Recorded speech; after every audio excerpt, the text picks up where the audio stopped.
J'ai pas Bienvenue préparé. à tous dans un nouvel épisode de la série Femmes de Lumière où aujourd'hui j'ai le grand plaisir d'accueillir Delphine. Delphine qui est consultante de dirigeants d'entreprise, mais qui va nous en dire un peu plus parce que c'est pas juste ça.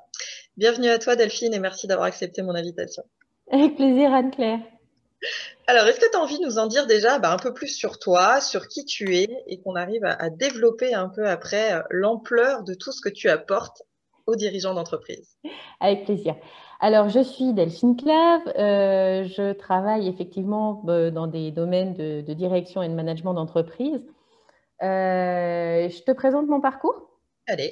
Si tu veux, on va commencer par là pour que les gens sachent qui je suis. À la base, j'ai une formation d'ingénieur. Je suis intervenue assez rapidement dans des TPE et puis des PME où j'ai découvert le management. J'ai d'ailleurs découvert que être ingénieur n'est pas du tout être manager. Ça m'a fait drôle. Et ça m'a passionnée en fait. Je suis arrivée en numéro 3 d'une petite entreprise. On est monté jusqu'à 40 personnes, donc c'était pas mal. Et j'ai rapidement pris goût aux problématiques de management, de direction d'entreprise, etc. J'étais plutôt orientée projet, gros projets internationaux. Donc j'ai fait mon petit bonhomme de chemin et en 20 ans de carrière, j'ai fini par travailler dans les plus grands groupes et j'ai fait des projets juste fantastiques, énormes, des trucs monstrueux. J'ai adoré, c'était très très bien. Et ça m'a permis justement de manager beaucoup, beaucoup de gens. Je pense que j'ai managé des milliers de personnes et d'intervenir sur différents types d'entreprises. Et puis, il y a de ça 10 ans, je me suis mis à mon compte. Donc, j'ai toujours continué à intervenir pour des grosses entreprises sur des problématiques de management et de direction. Et en parallèle, je suis devenue aussi marraine d'entrepreneurs, ce qu'on m'a demandé. Donc, j'habite dans la région Rhône-Alpes et j'interviens sur un réseau qui s'appelle Initiative et qui aide les entrepreneurs.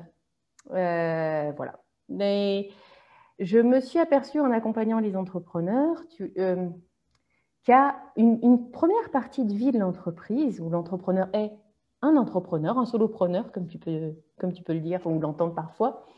Et là, il y a certaines problématiques sur lesquelles je suis complètement nulle à chier, de trouver son marché, développer son marketing, sa com, etc. Super. Et en fait, une fois qu'ils arrivent là, ils ont réussi à se développer et il arrive un deuxième problème. C'est-à-dire qu'il va falloir grandir et gérer la croissance. C'est beau de trouver son marché, mais bon, si c'est pour mourir à la tâche, tu vois, c'est pas trop l'objectif. Le but, c'est d'en profiter pour passer à la deuxième étape de l'entreprise. Et donc voilà, donc avec mes petits filleuls, on a pas mal travaillé dessus. Maintenant, ils sont des grands filleuls. Et je me suis rendu compte que c'était vraiment ce que j'aimais faire. Si tu veux, dans les grands groupes, je participais à des choses géniales, mais on va dire que c'est tellement moins éclatant que de s'occuper d'entrepreneurs, t'imagines pas. Tu as plus, vraiment plus l'impression d'être dans la vraie vie, quoi. C'est hyper satisfaisant, c'est génial. Tu vas voir les chiffres d'affaires qui montent en flèche, voir les gens qui deviennent radieux, voir des équipes se construire, des entreprises saines, tu vois, se bâtir, c'est un grand, grand kiff. Voilà, voilà, tu sais tout.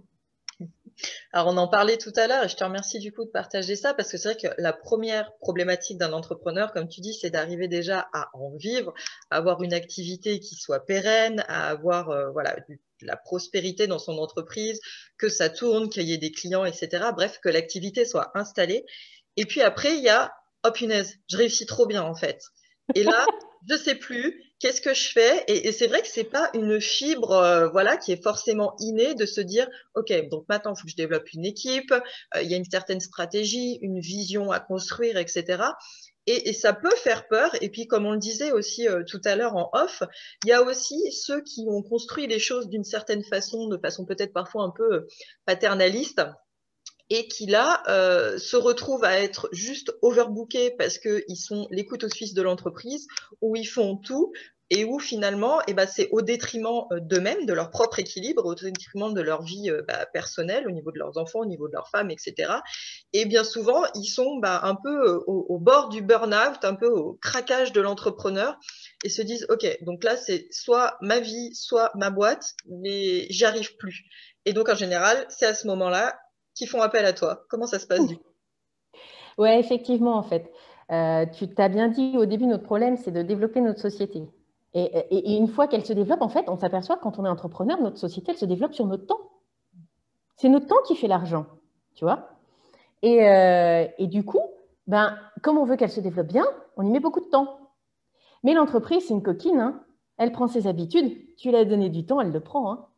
Et puis, tu te dis, ah, elle est bien, oh là, ça c'est une belle affaire, je ne vais pas la rater. Tu la prends. Et du coup, tu lui donnes encore plus de temps à ton entreprise. Et elle, là, elle le garde, hein. Elle ne te le rendra pas après. Et en fait, effectivement, tu t'aperçois qu'au final, mais c'est pire que quand tu étais salarié, si tu as été salarié avant. C'est-à-dire que tu as trouvé le vampire de ta life, c'est toi qui l'as créé, c'est ton bébé. Voilà. On dirait une maman qui a trop gâté son poussin, c'est ça. Et donc, effectivement, tu te retrouves dans un système où tu t'aperçois que tu es devenu le propre goulot d'étranglement de ton activité. Je crois que c'est Tony Robbins qui disait qu'en fait, le seul goulot d'étranglement de la croissance d'une entreprise, c'est son dirigeant. C'est dur, hein. Et il rajoutait, je crois que c'est 80% pour le mindset, 20% pour les compétences. Donc, grosso modo, on va reprendre ton dirigeant qui en est là, qui va pas tarder à nous faire un burn-out. Il est arrivé en fait à une phase où, s'il est le goulot d'étranglement, c'est lui qui va être le maillon faible de sa propre entreprise. Je suis désolée, si vous me regardez, je suis navrée de vous apprendre ça. Mais il y a des bonnes choses à dire que 80% du problème vient du mindset. Et donc, en fait, il va falloir qu'on change ce mindset, tout bêtement. Alors, une des grandes clés pour y arriver, c'est de comprendre que entrepreneur, c'est savoir tout faire. Et être chef d'entreprise, c'est savoir faire faire. Voilà. Ce qui veut dire que quand on est vraiment chef d'entreprise, on sait faire faire. Et que l'objectif, en fait, dans ces cas-là, ça va être de se décharger pour qu'il y ait plus de gens qui puissent faire là où nous, on ne peut pas tout gérer. Voilà, donc il y a là un petit... Je sens que je n'ai pas répondu à ta question, hein, en fait. Je voulais justement que tu puisses expliquer, parce que c'est vrai que moi, c'est un domaine du coup que je connais bien dans mon autre vie d'avant, avant coach. Et je voulais que les personnes comprennent à quel point c'est important justement quand on passe ce cap, ou en tout cas qu'on a la volonté de le passer, ou même quand on est installé depuis longtemps et qu'on sent bien qu'il y a un nouveau souffle, là, il y a un renouveau à donner à l'entreprise. Pourquoi c'est hyper important déjà de construire sa vision, mais deuxièmement, comme on a pu échanger sur le sujet tout à l'heure, pourquoi c'est important d'associer et de fédérer en fait l'ensemble de ces salariés, de ces collaborateurs à cette vision-là, pour ne pas simplement avoir des robots qui soient associés à des tâches, et comment finalement on emmène toute l'entreprise vachement plus haut et vachement plus loin en fonctionnant comme ça, ce que du coup toi tu amènes aux entrepreneurs que tu accompagnes. Effectivement, le problème général, fou là, t'en as à plein de niveaux. On va reprendre depuis le début. On va imaginer un entrepreneur qui veut se lancer et qui est prêt. Il sent qu'aujourd'hui, son bocal, il est trop petit. Il est prêt pour passer à plus grand et à se lancer dans l'entreprise. Donc, effectivement, les premières choses à faire, ça va être de travailler sur soi pour changer sa mentalité et se mettre dans la tête qu'il va devoir déléguer, qu'il va devoir travailler son leadership. Ouais, j'ai dit un gros mot, mais c'est vraiment important pour être bien dans ses baskets après. Et en plus de son leadership, il va devoir travailler sur ses valeurs, la mission de son entreprise, les valeurs de son entreprise qui peuvent être un peu différentes. Il ne faut pas confondre sa mission et la mission de son entreprise, ses valeurs et celles de l'entreprise. Ça ne peut pas se contredire, mais ça n'a pas nécessairement à être la même chose. Et puis, à partir de ses valeurs et de sa mission, il va déterminer pour sa société une vision. Alors, on va prendre un exemple, évidemment, je ne vais pas prendre le même qu'on a pris nous. Imaginons que tu es menuisier et que tu as une super clientèle, elle te kiffe, tu fais du haut de gamme. Allez hop. Et ta vision, c'est que dans X années, on va dire 10, tu aimerais avoir tout un réseau de franchises parce que tu vois que ce que tu proposes, ça marche bien, bien, bien, puis que plus ça va, plus tu as des commandes qui viennent de loin parce que le bouche à oreille a fait son œuvre. OK? Donc, tu as cette vision-là. Ça va être très important, cette vision, parce qu'ensuite, c'est ce qui va te permettre d'associer des salariés à ton projet. Avant d'associer des salariés, moi, j'aime beaucoup dire qu'il va falloir que tu apprennes à leur déléguer correctement. Et pour leur déléguer correctement, avant même de les embaucher, il faut que tu aies structuré le comment tu fais quoi. Donc, on a vu dans un premier temps, tu as réfléchi à ce qui était important pour toi, ce que tu voulais que ton entreprise dégage, quelque part, quelle est ta signature et celle que tu veux pour ton entreprise et quel est ton objectif à 1, 3, 5, 10 ans, comme tu veux. OK? Ça, c'est fait. Derrière, tu as compris qu'il va te falloir des équipes. Mais avant d'avoir ces équipes, il va falloir que tu réfléchisses un petit peu à ce qui fait la valeur de ton entreprise, tes process, tes routines. Comment se passe ta chaîne de création de valeur? Et bon, il y a des trucs, ça va te paraître compliqué, mais d'abord, prends ce qui te fait le plus suer, ce qui te gonfle. Parce que c'est ce que tu vas vouloir déléguer en premier. Et bien, ce qui te gonfle, tu vas marquer comment tu le fais exactement. Comme ça, quelqu'un d'autre, après, pourra le faire aussi mal que toi. Exactement comme tu l'aurais fait. Pas mieux, pas moins bien, pareil que toi. Et donc, il faudrait faire ça sur tous tes process. Mais on va dire que tu en as fait sur certains process et je ne sais pas moi, dans mon truc, on va dire que c'est l'installation qui te gonfle le plus. Pourquoi pas? Mais tu veux que ce soit soigné. Donc, tu as fait ta checklist, ton comment tu fais, etc. Tu fais quoi quand? Tu appelles le monsieur 2 jours avant, tu prends bien rendez-vous, tu as bien pensé à demander le code, le digicode, le code de la porte, etc. Tout plein de détails qui, toi, te semblent importants et que si la personne que tu embauches ne le fait pas, ça ne va pas te plaire. Donc, on arrive. Tu sais où tu vas aller, tu sais comment tu veux le faire, maintenant tu vas pouvoir embaucher des gens. Et comme tu aimes beaucoup ton métier, tu vas vouloir embaucher les meilleurs. Et donc, comme tu connais ton métier, que tu veux embaucher les meilleurs, tu vas embaucher des gens hyper compétents dans ce que tu sais faire. Non, ça c'est ta fausse bonne idée. Je t'explique. Dans la plupart des métiers, tout va changer. Ce qui veut dire que les gens qui savent super bien faire aujourd'hui, demain, leur métier il aura un peu changé. Demain, on va dire dans 10 ans, mais c'est demain à l'échelle d'une boîte. Bref. Par contre, ce qui n'aura pas changé dans ta boîte, c'est sa mission, ses valeurs, hyper important, et a priori, ta nouvelle vision que tu auras dans 10 ans, et qui sera en ligne avec tout le reste. OK? Et donc, ton salarié, tu vas certes pas embaucher, on va dire, un boulanger ou une esthéticienne pour installer tes meubles, sauf si tu sens une vraie passion. Ce que tu vas chercher, c'est des gens qui sont vraiment motivés par le projet de ton entreprise. Vraiment. C'est-à-dire que c'est des gens, en fait, ce que tu fais, ça leur parle. Tes clients, ça va être leurs clients. La valeur que tu apportes, ils vont vouloir apporter la même, mais en mieux. Parce qu'il y a un petit côté challenge. N'oublie pas que quand tu croises des salariés autour de toi, tu dois en avoir, une de leurs phrases préférées, c'est « dans ma boîte ». Non, sérieux, c'est leur boîte? Non, c'est pas leur boîte. Non, et par contre, dans leur cœur, c'est leur boîte. Donc, tu as tes meilleurs commerciaux, tu as tes meilleures sources de valeur dans ton entreprise avec tes salariés. C'est pour ça qu'il faut vraiment qu'ils collent avec ce qui te fait vibrer. Il faut qu'ils vibrent en même temps que toi. Tu vois, que vous fassiez corps autour de ta boîte. Et du coup, ces gens-là, tu vas avoir des forces de proposition incroyables. Déjà, ils vont bien faire leur métier parce qu'ils sont d'accord avec toi que, on prenait tout à l'heure l'exemple de « je veux que mes chantiers soient faits en temps et en heure ». Et si tu leur as dit que toi, l'important pour ta boîte, pour l'image qu'elle dégage, pour ce que tu as, ta signature à toi, c'est des chantiers dans les temps, tu leur expliques que pour toi, c'est important d'avoir des chantiers dans les temps. Si en face, ils kiffent et qu'ils sont prêts à rejoindre ta boîte, ils vont le faire. Voilà. Donc ça, c'est la clé. Ah, encore un truc super important quand tu recrutes, s'il y a un doute, il n'y a pas de doute. Vaut mieux être seul que mal accompagné, ça ne marche pas que dans la vie privée, ça marche aussi en entreprise. C'est-à-dire qu'une pomme pourrie dans ton panier, c'est tout ton panier qui va merder. Donc surtout, si tu n'es pas trop sûr,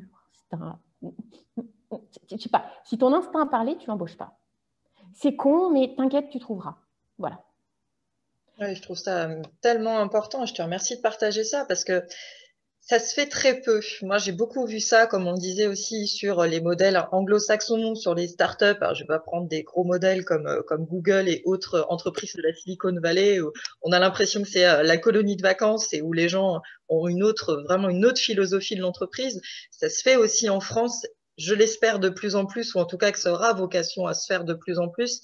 Mais c'est vrai que moi, j'ai beaucoup expérimenté le fait de, voilà, on embauche quelqu'un pour quelque chose, ou ça se fait beaucoup dans le domaine du coaching. On embauche ce qu'on appelle des A-players, des mecs qui sont des cracks dans ce qu'ils font, où vraiment ils sont au top du top. Et du coup, bah, c'est bon, on peut déléguer les yeux fermés parce qu'on sait qu'ils sont vraiment les winners dans leur truc. Alors qu'en fait, il y a aussi embaucher, alors pas forcément des petits jeunes, peut-être des personnes en reconversion ou juste des personnes qui sont passionnées, qui ont le sens du service, qui ont l'envie, la motivation, qui savent pourquoi elles sont là, parce que voilà, elles ont simplement le goût des choses et qui sont aptes justement à se remettre en question. Elles ont envie d'apprendre, elles ont envie de monter en compétences. Elles commencent peut-être en bas de l'échelle, elles ont de l'ambition et elles sont prêtes à faire le nécessaire. Et ça, je trouve ça tellement plus valorisant et tellement plus peut-être rassurant pour un patron. Alors aujourd'hui, j'ai pas de salarié personnellement, mais en tout cas, je miserai assurément là-dessus dans les prochaines années parce que c'est ce que je trouve le plus valorisant quand un salarié sait pourquoi il est là. Parce qu'il a simplement envie d'être là pour autre chose que simplement la paye qu'il va recevoir à la fin du mois et qu'il n'est pas non plus greffé sur sa montre en se disant bon, allez, si je prends un café et que je vais faire un petit tour, c'est bon, je devrais arriver à avoir fini mon heure, je rentre chez moi, basta, merci et à demain. C'est pas la même philosophie. Ouais, tu as tout à fait raison. Je ne l'ai pas là parce que je l'ai dans ma formation. J'ai un tableau qui te dit, et j'ai effectivement des ABC players. Et les C sont les moins compétents, mais s'ils sont très motivés, je dis qu'il faut les prendre.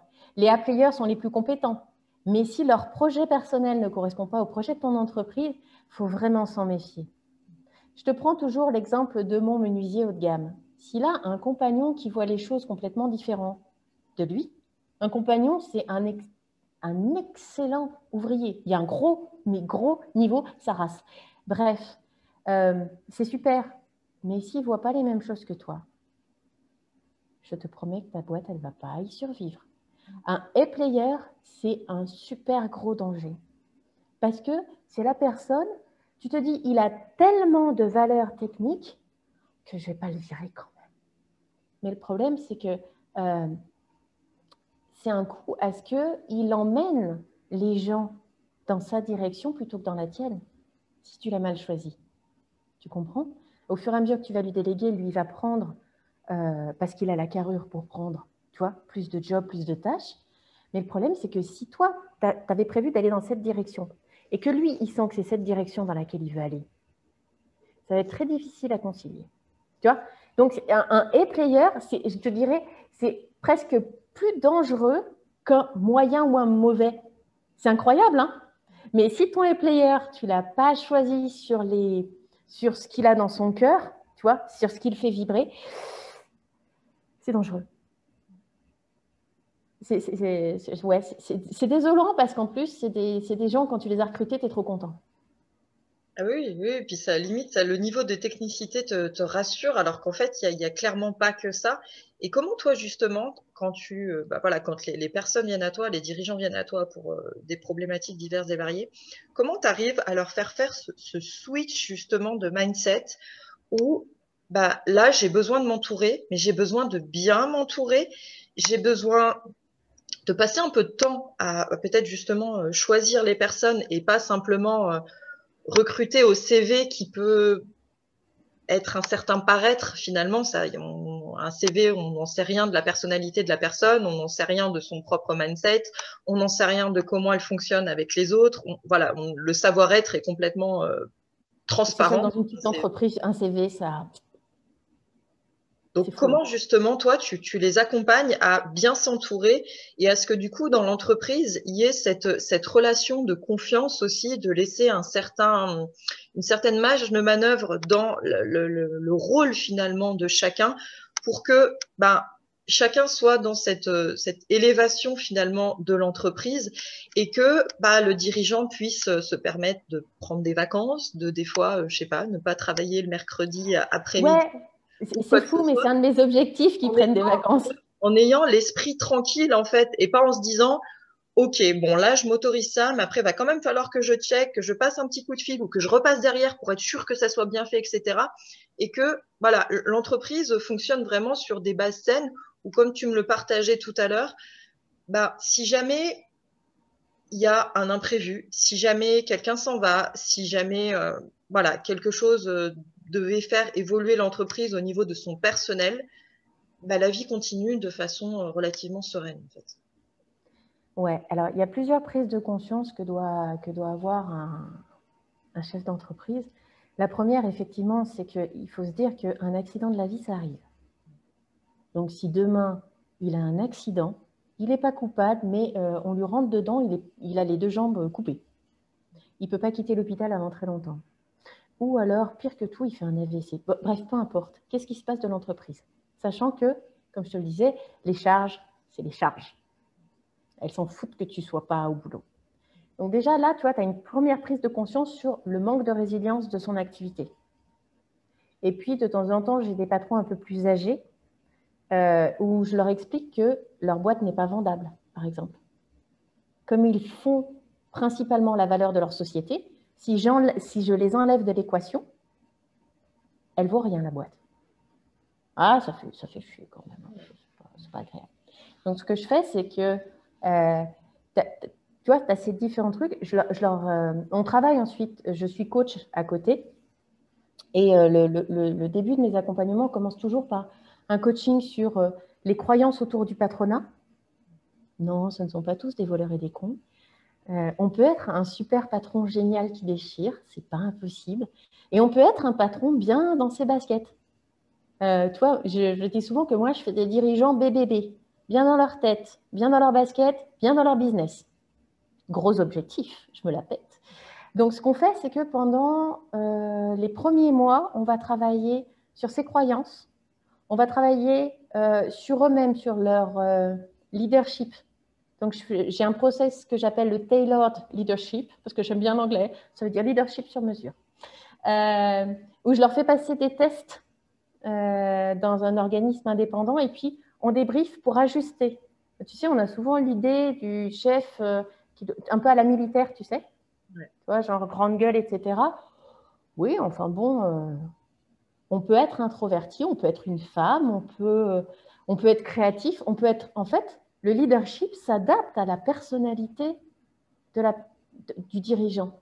Il ne faut surtout pas se la masquer parce qu'en fait, vous emmènerez personne si vous n'êtes pas authentique. Vous inspirerez personne si vous n'êtes pas authentique.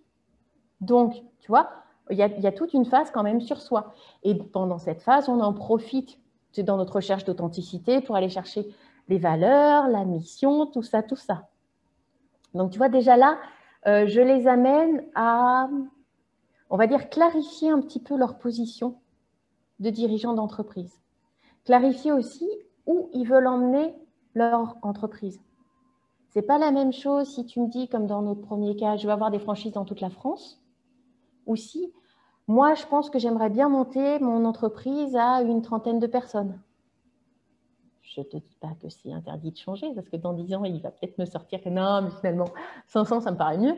Mais tu vois, l'important, c'est d'avoir de se fixer un objectif, de se faire un ancrage, comme on dit en coaching, sur une image, tu vois, pour qu'on puisse mettre en place tout ce qui va être nécessaire pour y arriver. Donc, tu vois, c'est surtout là-dessus que je travaille en première partie de mes accompagnements. Mais mes accompagnements sont longs, hein, ça dure 1 an. Donc, Ouais, alors du coup, alors j'avais deux questions à te poser. J'y je vais reviendrai les un peu noter parce que j'ai l'impression que je te réponds toujours à côté, c'est chiant. sur la formule du coup et de comment tu accompagnes. Il y a un truc que je voulais te demander, c'est l'entrepreneuriat au féminin, parce que c'est quelque chose qui me tient particulièrement à cœur. Et c'est vrai qu'il y a pas tant de femmes que ça qui sont à la tête d'entreprises assez conséquentes. Alors, je ne sais pas si tu en as aussi du coup dans tes clients.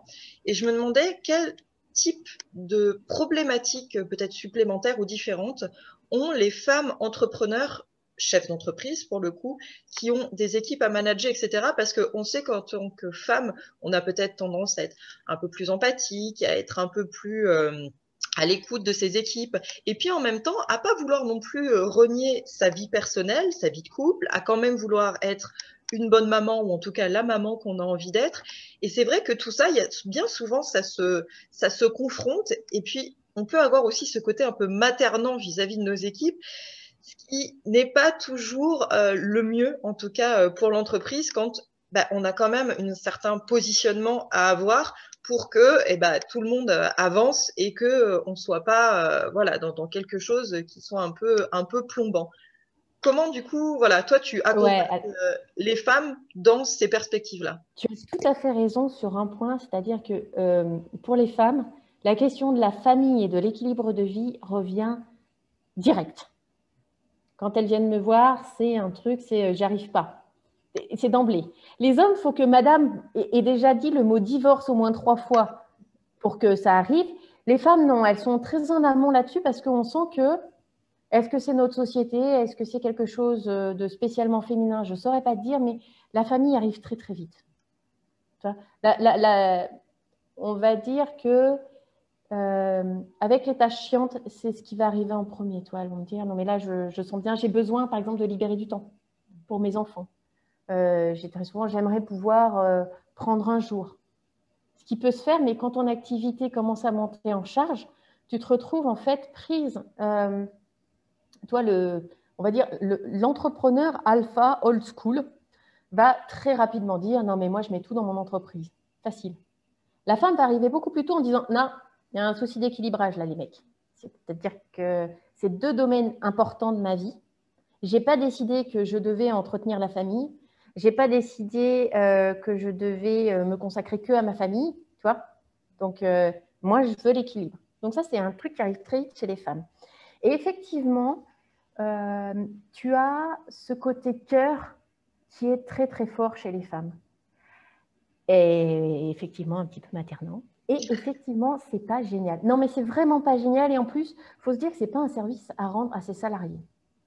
Quelqu'un qui travaille, et c'est pareil pour ceux qui ont un management paternaliste. Il ne faut pas croire, les hommes aussi peuvent le faire, même si c'est plutôt le papa. Les femmes, on sent beaucoup plus l'amour, l'intérêt profond pour les personnes, etc.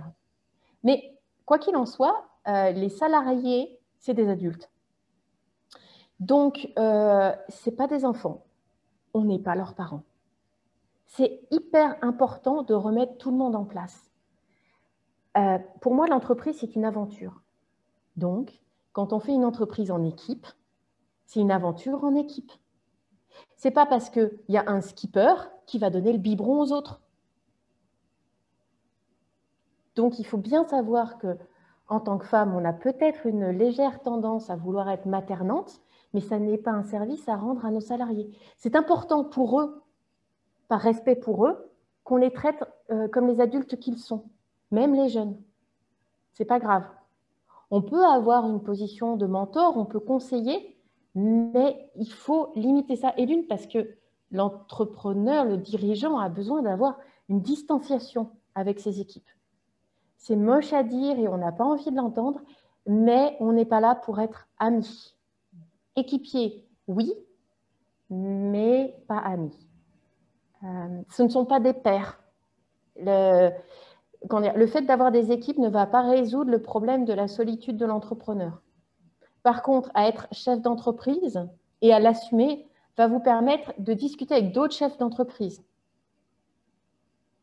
Ce qui va vous permettre aussi de déjà trouver des potes avec qui parler. Et là, vous pouvez être pote, ce n'est pas un souci. Mais voilà. Et donc, comme tu le disais, la femme a une empathie qui lui est utile. Le style de leadership d'une femme, ce n'est pas le même que celui d'un homme. Mais bon, Angela Merkel, c'est une femme. Hein. Non, mais mine de rien, je crois que c'est le leader qui a le plus duré à la tête d'un pays démocratique depuis 2005. Madame. Et bon, niveau charisme, on est d'accord que bon, non. Elle joue pas sur la séduction, elle joue pas sur le charisme. Tu vois, elle a son propre type à elle et ça marche parce que c'est raccord avec qui elle est, tu vois. Oui, Et puis donc les femmes, le côté allemand, tu sais, le côté, voilà. on n'a pas dit c'est une femme allemande et il n'y a pas de souci. Elle a une culture scientifique et ça se voit, elle est très analytique, assez froide, mais c'est ok parce que ça lui va bien et qu'elle est à l'aise avec ça, tu vois. Elle se renie pas elle. Le pire qui pourrait arriver, et encore plus à une femme, c'est de se renier elle-même. Ouais. Et puis, il y a aussi le fait de vouloir faire comme les hommes. Moi, je connais beaucoup de, enfin, je baigne un petit peu là-dedans et je suis très heureuse du coup de rencontrer des personnes comme toi qui sont aussi dans cette dynamique-là, où justement, aujourd'hui, je trouve plus qu'il y a quelques années, on accompagne les femmes justement à se réapproprier leur leadership, mais avec qui elles sont en fait, et pas devenir une copie féminine du masculin, et que non, on fait pas les choses pareilles et c'est juste ok en fait. Moi, il y a des femmes qui m'inspirent comme Christine Lagarde par exemple ou Michelle Obama ou voilà ce genre de femmes qui ont une certaine classe, en tout cas moi, je trouve, qui ont une bonne poigne, qui ont voilà une main de velours dans un gant de fer ou l'inverse, je sais plus, peu importe. Mais tu sens que punaise, elles sont là, elles ont de l'empathie, elles ont du recul, elles ont de la vision, mais avant tout, elles savent qui elles sont. Et ça, je trouve ça juste grandiose de se dire que il n'y a pas besoin de devenir quelqu'un d'autre en fait. Tu as simplement besoin de bien définir qui tu es, de te connaître, de savoir qui tu as envie de devenir et d'arriver à construire ton leadership, ton management et la vision de ton entreprise à partir de ça. Et je trouve ça tellement important. Et comme tu disais, il y a beaucoup de personnes du coup qui viennent te voir en mode SOS, alors que en prenant les choses un petit peu plus en amont et de se dire, ok, j'ai peut-être plein d'idées, je sais où je veux aller, voilà, il y a des choses qui sont importantes pour moi. Et pour autant, faire en sorte que tout colle et me sentir bien, et comme tu le disais très bien tout à l'heure, à ne pas faire de compromis. Je pense que ça, c'est un truc qui est très féminin aussi, parce que c'est vrai que les hommes, en tout cas, passé un temps, c'était vraiment, voilà, je suis le chef de famille, le boulot prévalait en général beaucoup plus sur la vie privée et que c'était normal de partir à pas d'heure le matin, rentrer le soir, et quand on rentre et puis d'avoir son assiette froide qui attend sur la table, et puis le week-end de se faire un devoir de prendre du temps pour sa famille ou au contraire d'être tellement KO que je dors parce qu'il y a bien un moment où il faut que je récupère quand même, tandis que les femmes d'aujourd'hui portées par la nouvelle génération peut-être, elles sont plutôt dans non mais moi je veux tout en fait. Je veux être une femme, une maman, je veux avoir un couple, je veux aussi prendre des vacances, je veux être une patronne inspirante et c'est juste pas négociable en fait parce que je suis pas là juste pour galérer ou pour me renier ou pour être voilà que à la maison etc. Je veux juste tout et aide-moi pour faire en sorte que ça colle. Et je trouve ça vraiment vraiment super génial et en tout cas moi ça m'inspire beaucoup ta façon de voilà d'impulser ça et puis de faire en sorte que ça prenne. Donc merci pour ça déjà. Et puis par rapport à justement ton mode d'accompagnement, comment ça fonctionne? Parce que qui plus est, avec la situation qui est ce qu'elle est en ce moment, est-ce que tu as besoin d'aller voir, d'aller à la rencontre justement des entreprises, de leurs dirigeants bien sûr, mais de l'entreprise de façon générale pour voilà, sentir l'énergie, voir comment ça fonctionne, etc. Ou est-ce que tu as pu digitaliser tous tes accompagnements pour avoir une portée qui soit beaucoup plus grande, beaucoup plus influente, et aussi que ça soit plus accessible pour des dirigeants qui peuvent être en difficulté encore plus en ce moment, voilà, avec plein d'autres problématiques du coup. Ouais, alors effectivement, j'ai fait comme tout le monde. Je faisais des accompagnements que présentiels parce que ça marchait au bouche à oreille, tu vois. Donc, dans ma petite région. Parce qu'en plus, j'ai pas dit, mais je vais crâner. Je fais... Non, mais on a une région, la région Auvergne-Rhône-Alpes, qui sponsorise pas mal ces entreprises. Et donc, j'ai été sélectionnée pour tout ce qui est intervention auprès des entrepreneurs sur la performance et l'innovation. Ouais, si, en fait, j'ai dû en parler. Bref, enfin, du coup, si tu veux, je bénéficiais d'un petit pool chez moi, bien confortable, et je fonctionnais au bouche à oreille. Et effectivement, ne plus pouvoir se déplacer, ben, ça m'a obligée à me digitaliser un petit peu, tu vois, à communiquer sur les réseaux sociaux, à plus m'intéresser. Et effectivement, j'ai trouvé que c'était assez intéressant parce que ça offrait de belles possibilités. Vraiment, j'ai trouvé, je m'en suis un peu voulu de ne pas l'avoir fait avant et je trouve ça génial. Donc, ouais, j'ai développé un accompagnement à distance. J'ai essayé avec les premiers clients. Je crois que je préférerais aller les voir, évidemment, mais on se débrouille avec le téléphone pour faire la visite de l'entreprise, en fait, tu vois, pour que je vois à peu près. Mais c'est vrai qu'il y a une bonne partie du travail qui se fait en bugne à bugne avec le dirigeant. Mais je m'invite à certains entretiens d'embauche à la demande. Mais bon, je suis un téléphone, quoi. Tu vois, je m'invite comme ça. Non, c'est pour pouvoir les débriefer après. Je m'invite silencieusement. Donc oui, on arrive à tout digitaliser de nos jours et c'est un vrai plaisir, tu vois, de pouvoir offrir ça bah déjà de manière que ce soit plus accessible. Tu as toute une partie d'informations que j'ai filmées, donc ils peuvent me retrouver sur la partie formation. Et puis ensuite, tous les tête-à-tête, bah, au lieu de se prendre un café en vrai, on fait un Zoom avec son café à distance. Non, mais c'est vraiment... pour moi, ça a été vraiment une nouveauté. Je ne suis pas hyper moderne, il faut croire. Merde. Pour quelqu'un dans l'INO. Ah, le besoin. Tu disais Très du coup fonction. que tes accompagnements durent 1 an. Est-ce que du coup, c'est tout du sur-mesure par rapport bah, à la demande du dirigeant ou est-ce que tu as quand même une ligne directrice qui rejoint à peu près tous les accompagnements, peut-être avec deux, trois Ouais. modifications par rapport Tout au le monde contexte? est obligé de passer par les mêmes étapes. Non, mais c'est moche, mais c'est tout le monde les mêmes étapes. Et en plus, l'horreur, tout le monde dans le même ordre. Donc, tout le monde commence par travailler sur soi parce que 80%, c'est le mindset et qu'il faut travailler sur soi. Et tout le monde ira travailler son leadership, même s'il pense qu'il n'arrivera jamais à diriger qui que ce soit.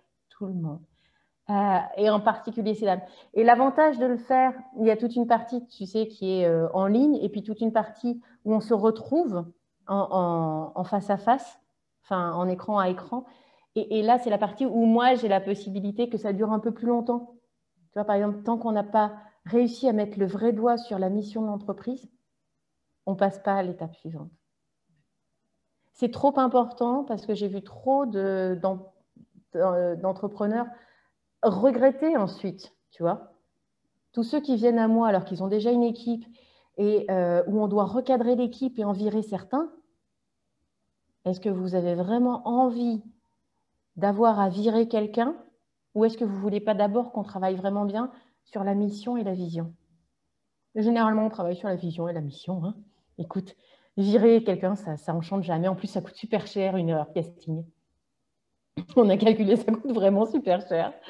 Voilà. Donc, du coup, voilà, tout le monde est obligé de travailler sur soi. Ensuite, tout le monde est obligé de travailler sur son entreprise, tu vois, pour la mettre en...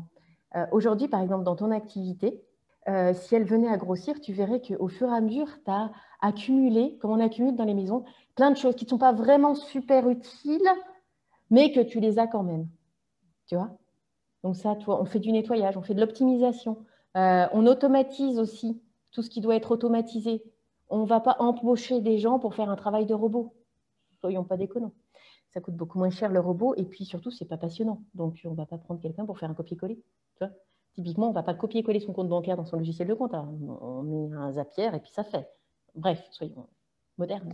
Même si je ne suis pas la reine des réseaux sociaux. Bref, donc tu vois, tout le monde va passer par là et tout le monde va devoir structurer son entreprise. Et même si elle va vivre après, je veux qu'ils aient participé à ce processus. Et là, c'est tu vois, comment dire, le travail à faire, c'est obligatoirement cette étape. Les modules à suivre, c'est obligatoirement les modules. Mais maintenant, quand on travaille tous les deux, on travaille rien que sur leur entreprise. On n'est pas en formation. On est là pour travailler sur leur entreprise. Donc, tu vois, on va toujours structurer leur entreprise. travailler sur les systèmes. On va en passer quelques-uns ensemble jusqu'à ce qu'ils maîtrisent en fait ce que j'attends d'eux. Et ensuite, on va passer au recrutement, parce qu'il est temps, avec toutes les angoisses qui vont avec. Et donc là, c'est pareil, il y a toute la partie formation, ce que je veux qu'ils sachent parce que c'est utile. Et puis, il y a toute la partie, maintenant, on le fait. Donc, tu vois, quand on va faire une annonce, on ne fait pas l'annonce qu'on croise sur Pôle emploi. On est une petite entreprise. Si on fait la même qu'un grand groupe, on n'a aucune chance face à un grand groupe. Tu vois, il faut qu'il y ait de l'âme. Donc voilà, on va s'entraîner sur les premiers job descriptions à faire une fiche de poste un peu sexy à l'image de la boîte, tu vois, sans vendre du vent parce que on ne peut pas vendre du vent, c'est nul, il va venir le mec. Donc, j'ai une cliente qui cherchait désespérément un cuisinier. Désespérément. Ça faisait des mois qu'elle cherchait sa perle rare, il y a des potes qui sont nuls et des bref. Et puis, je regarde son offre, on comprend vite où ça blesse. Je veux dire, personne n'avait envie, quoi. Et je lui dis, mais c'est pas toi. C'était pas elle. C'était pas elle, c'était pas sa boîte. Elle avait un super lieu, elle avait rien vendu. Je dis, merde. Sois fière. Pète-la toi un peu. En 15 jours, avec une annonce sur Facebook, elle a trouvé sa perle rare. Parce qu'en fait, une petite entreprise, elle se vend elle. Et comme je disais, ce qu'on cherche, c'est des gens qui collent avec nous. Donc, il faut qu'il y ait notre âme dedans pour qu'on attire les gens qui sont attirés par nous. Donc, ensuite, on va faire des recrutements, on va avoir des déboires de management. Je suis encore là. Alors là, on arrive quand même sur la fin du programme, c'est plutôt pas mal. Et une fois qu'on a tout ça, on va on arrive, tu vois, il y a toute la partie management où je vais leur apprendre comment on délègue correctement, comment on suit un salarié. Pourquoi on ne peut pas embaucher 10 personnes à part si on est vraiment super fort, mais sinon, ça va prendre trop de temps. Enfin, voilà. Tu vois, tout ce genre de trucs pour faire une croissance saine dans l'entreprise. Tu vois, que ce soit une start-up ou une entreprise, on va dire, traditionnelle, il faut que la croissance soit saine. On construit sur des bonnes bases, on construit des bons murs, tu vois, et on avance comme ça, étape par étape, et à chaque fois, on sait que ça ne va pas s'effondrer. Il peut arriver quoi que ce soit. Il peut arriver le Covid, il peut arriver ce que tu veux, c'est sain. Ça, c'est important. Et ensuite, on travaille sur tout ce qui est contrôle. Oui, parce qu'il en faut. Et donc, on va travailler sur, on l'aura vu un peu avant, mais tu vois, on va travailler sur tout ce qui est tableau de bord, recadrage stratégique, le PDCA, je ne sais pas si ça parle à quelqu'un, c'est Plan Do Check Act. Ça veut dire, grosso modo, c'est de l'amélioration continue qui va être importante à développer dans l'entreprise, parce que notre objectif, c'est quand même que ça fonctionne sans nous. Donc, il faut qu'on donne la possibilité aux gens, tu vois, d'améliorer continuellement les routines qu'on avait mis en place au début, parce qu'eux, ils sont dédiés à ces routines, que tout l'environnement évolue et qu'eux, ils ont la capacité à les faire évoluer. Tu vois, donc, les évolutions, comment est-ce qu'on va checker les évolutions, comment est-ce qu'on va vérifier que notre stratégie marche bien, comment est-ce qu'on va la recadrer, comment est-ce qu'on va recadrer nos employés si on voit des choses qui ne nous vont pas, comment est-ce qu'on va licencier aussi, hein, ma foi. Fais pas cette tête. C'est un service à rendre aux gens que de les licencier si ça ne va pas. Un salarié, s'il n'est pas bien dans son entreprise, ce n'est pas bon pour lui. Tu vois? Parce que ça va lui ronger les sangs. Ah oui, non, et toi, personne, non, c'est clair. Si ton salarié, il est mauvais dans ton entreprise, ça va te ronger les sangs. Donc, ce n'est pas bon pour toi. C'est pas bon pour lui. C'est pas bon pour ton activité. C'est pas bon, en fait, pour tous les gens avec qui ce salarié va être en contact. Je ne sais pas si ça t'est déjà arrivé d'entrer dans une entreprise ou dans un magasin et tu sens direct que l'ambiance, c'est lourd. C'est ballot, mais le client le sent très, très bien. Donc, tu n'as pas envie que ça arrive. Tu vois? Et ce salarié, écoute, on est des femmes, on a toutes eu des mecs. Et il y en a des... Avec nous, franchement, ça donnait rien. C'était nul, on s'est fait chier, c'était une relation de merde. Et puis, alors, avec une autre, tout d'un coup, il se révèle. Et bien, c'est pareil avec nos salariés. Il y en a, ça va résonner avec nous, ça va marcher trop bien. Et puis, il y en a, non. C'est pas grave, ça arrive. Est-ce que c'est grave d'avoir eu un mec et que ça n'ait pas marché? Non. C'est moins grave que de rester avec. Tu vois? Donc, voilà, c'est un peu ça. Et là, normalement, au bout d'un an, déjà, ton chiffre d'affaires, il a quand même fait un gros ouh, puisqu'on a enlevé en fait le goulot d'étranglement que c'était toi, mais tu ne le savais pas. Normalement, ton niveau de sérénité, il a fait ouh. Et au bout d'un an, si j'ai bien fait mon travail, ce que je fais, tu es un chef d'entreprise, comme je te disais, BBB, bien dans sa tête, bien dans ses baskets, bien dans son business. Et je suis fière de moi. Et ensuite, je viendrai te voir quand même, juste pour me la péter. Voilà. Pour boire le café.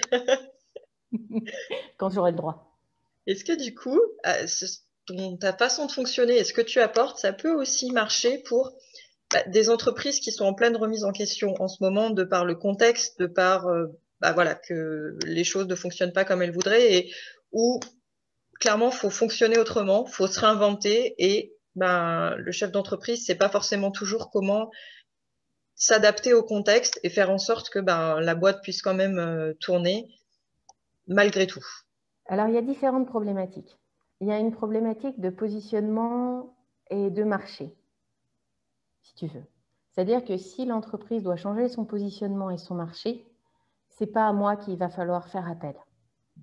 Parce que, tu vois, il y a des aspects sur lesquels je pense que il doit y avoir des consultants spécialisés qui pourront les aider mieux que moi.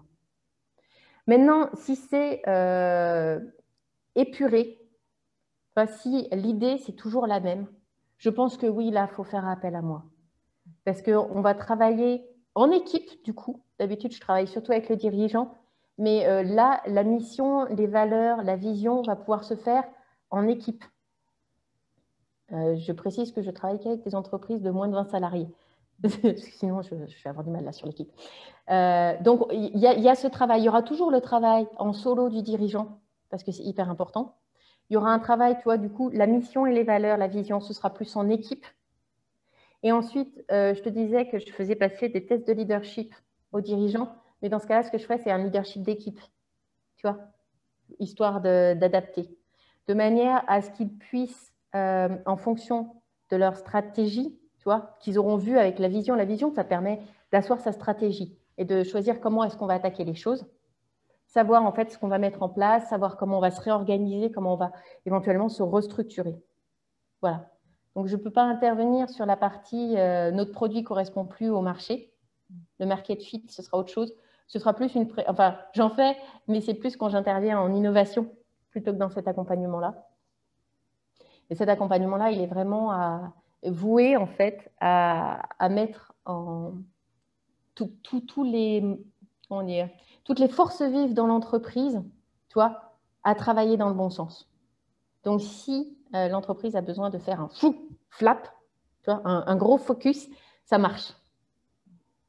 Alors, quels sont du coup, pour que les personnes comprennent bien, quels sont les domaines d'intervention, quelles peuvent être les demandes auxquelles tu peux répondre via tes accompagnements? Donc, on a vu quand on est en craquage, mais quels sont voilà, les autres, pour lesquels tu interviens? En règle générale, en fait, c'est quand l'entreprise doit et face à une problématique de croissance. C'est-à-dire que quand tu es en craquage, si c'est en craquage parce que ça ne marche pas et que tu n'en peux plus, tu as tout essayé, je ne peux pas t'aider. Tu comprends? Si tu es en craquage parce que tu as du travail, mais tu ne sais plus où donner de la tête, tu as la tête dans le guidon, tu as les neurones qui frisent, là, je peux t'aider. Tu vois? Donc, en fait, il faut que ton problème, ce soit pas un problème vis-à-vis du marché, c'est-à-dire un mauvais positionnement par rapport à ton marché. Il faut que ta problématique soit le développement de ton entreprise. Donc, ça veut dire effectivement que tu es en gros craquage, que tu es en mode oh putain, encore 2 semaines et je suis en burn-out. Je sens qu'il va m'arriver une broutille, là, c'est pas possible, j'arrive plus à me concentrer, j'endors plus la nuit, j'arrive plus le jour, j'ai pas de temps, j'ai un déséquilibre dans ma vie, c'est pas comme ça que je voulais. Mais il faut que tu aies dans l'idée que tu es sur un palier de croissance. Tu es passé à l'échelon suivant. Voilà. Si ton objectif, en fait, c'est de rester seul dans ton activité, ça ne va pas aller. Je pense qu'il y a d'autres accompagnements. Enfin, toi, tu n'as pas besoin de mon accompagnement. Ce serait un peu sortir l'artillerie lourde pour pas grand-chose. Mais je pense que dans ces cas-là, il faudrait juste que tu retravailles sur exactement ta vision, clarifier un petit peu ta mission, optimiser tes systèmes et aller jusqu'à automatiser, tu vois, de manière à te libérer du temps, toi-même décider de la limite jusqu'à laquelle tu veux prendre des commandes ou des clients, etc. Tu vois, ce serait là qu'il faudrait en amont réagir. Parce que ce que tu vas faire, c'est que si tu veux rester seul, tu vas regarder ce que tu peux rentrer. Tu vas optimiser pour en traiter le plus possible, mais tu ne vas pas pouvoir faire ce qu'on appelle un scaling. Tu ne peux pas faire de scale-up. Tu vois, voilà. Et moi, mon objectif, c'est qu'à la fin, mes entrepreneurs, ils aient une structure qui puisse faire ça, tu vois, en fonction du marché. C'est-à-dire qu'une fois qu'ils ont compris comment ça marche, ben, il suffit de démultiplier. C'est-à-dire qu'ils ont passé le cap dont on parlait, tu vois, du pur opérationnel qui sait tout faire à l'exécutif qui sait faire faire.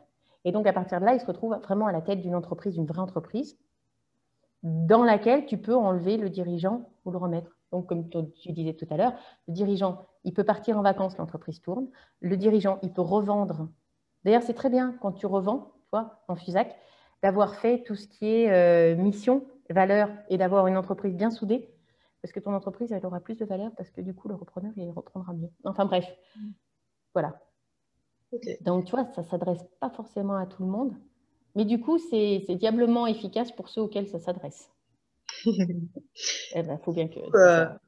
Dans les personnes qui nous regardent, il y a des personnes que ça inspire et qu'elles veulent rentrer en contact avec toi pour voir si elles rentrent justement dans le cadre de tes accompagnements, pardon, et puis voir un petit peu comment ça se passe. Comment on fait pour te retrouver et venir jusqu'à toi aujourd'hui? Eh ben alors, mon nom, c'est Delphine Clave. Donc, tu tapes www.delphineclave.com. Parce que je suis hyper imaginative et je me suis dit que pour me retrouver, c'était quand même pratique.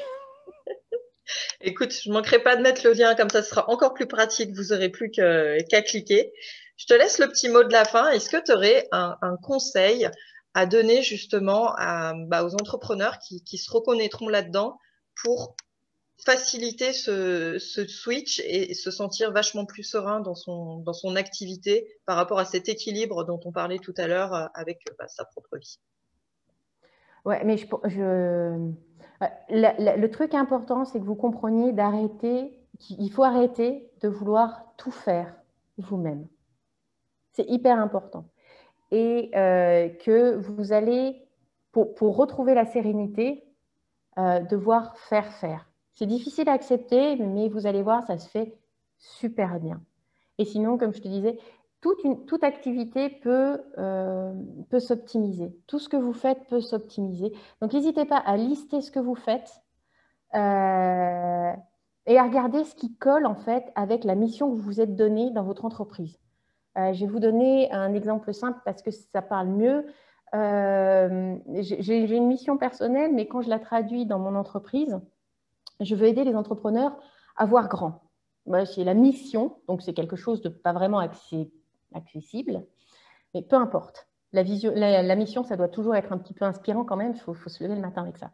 Et bien, à partir de là, j'ai eu des demandes de partenariat pour intervenir dans des grands groupes. Mais comme mon objectif, l'objectif de ma société, c'est d'aider les entrepreneurs à voir grand, pas les grands groupes à voir grand, en fait. Mais j'ai pu dire non directement. C'est bête, mais il y a plein de choses qu'on accepte dans l'entreprise qui ne collent pas avec notre mission. Donc, si vous êtes débordé, commencez par éliminer tout ça. Ça va vous donner quand même une bouffée d'air pour travailler sur vous, pour savoir si vous voulez ou pas passer à l'étape d'après. Si vous voulez passer à l'étape d'après, vous m'appelez. Et si vous ne voulez pas, allez quand même voir un coach. Juste pour recadrer un petit peu exactement ce sur quoi vous voulez être et puis travailler sur mission, valeur, vision. Voilà. Ok, super. Écoute, je te remercie pour tout ça. Un grand merci du coup pour ce moment de partage qui, voilà, moi, me passionne littéralement. Donc, je suis vraiment convaincue de ça. Et je suis vraiment convaincue que les dirigeants ont plein de choses à développer déjà vis-à-vis d'eux-mêmes pour emporter leur entreprise avec eux et que les salariés ont bien plus à apporter et à donner que ce à quoi on peut parfois les cantonner.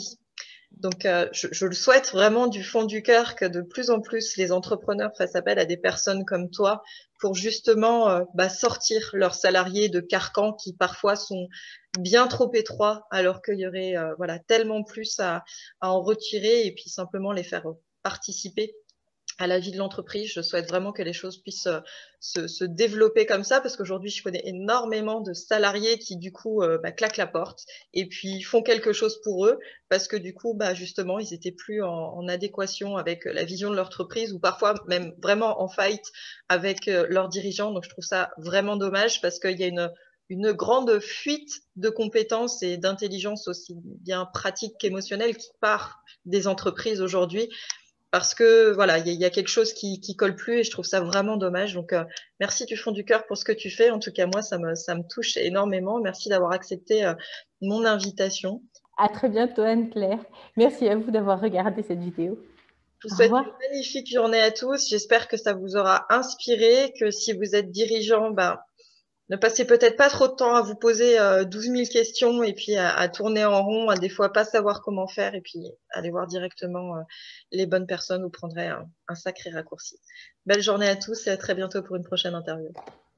Au revoir.